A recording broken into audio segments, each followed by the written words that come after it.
2011 BMW X5 E70 diesel 35D.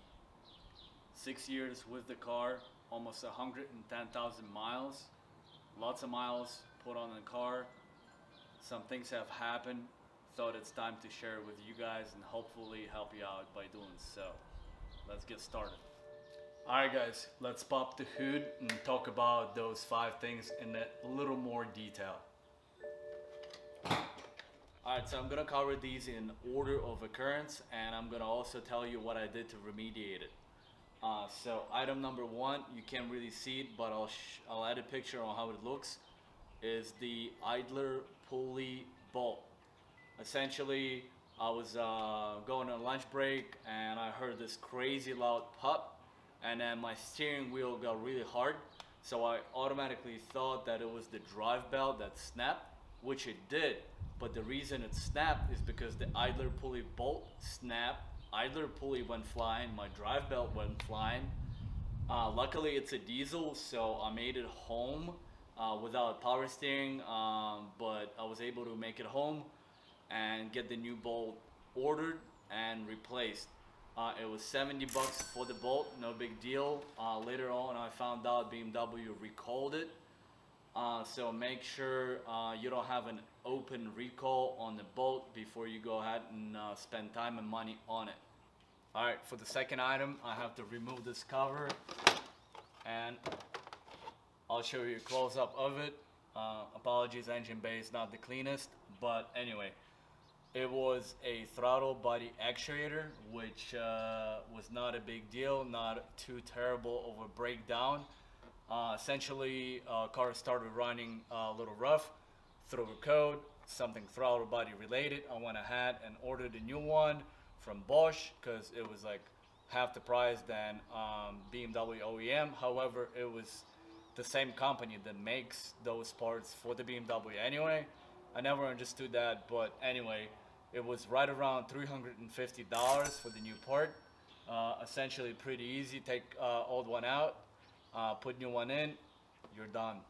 Alright, the third thing that went wrong kind of scared me because it was diesel exhaust fluid active tank sensor that went faulty, and turns out you cannot replace the sensor by itself. You have to replace the whole tank, which is like $1,500 plus another $1,000 or more in labor, which would have been super expensive. But luckily enough, BMW has extended the warranty to 10 years, 120,000 miles on these, so make sure you fall under that and they'll get it taken care of for free like they did it for me. However, if you're outside of that warranty, don't freak. There are things you can do. You can pull out the sensor, cut it, and wire resistor to it. If you're interested, comment down below and I'll help you find the right DIY for this problem. By the way, if you guys are enjoying these and they're helpful and you want to see more of the DIYs, reviews, and other BMW videos, please go ahead and hit that subscribe button and let's move on to the next thing. Alright, back to this side of the car. Another thing that happened was, again, car running like crap, idle is rough, EGR code popped. So first thing I did is took EGR valve off, cleaned it, put it back together, cleared the code, never came back. You have to do these on the regular anyway, so that solved the issue, $0 spent. Alright, let's pop that cover back in and talk about the last thing that happened. There we have it. So, well-known mass airflow sensor.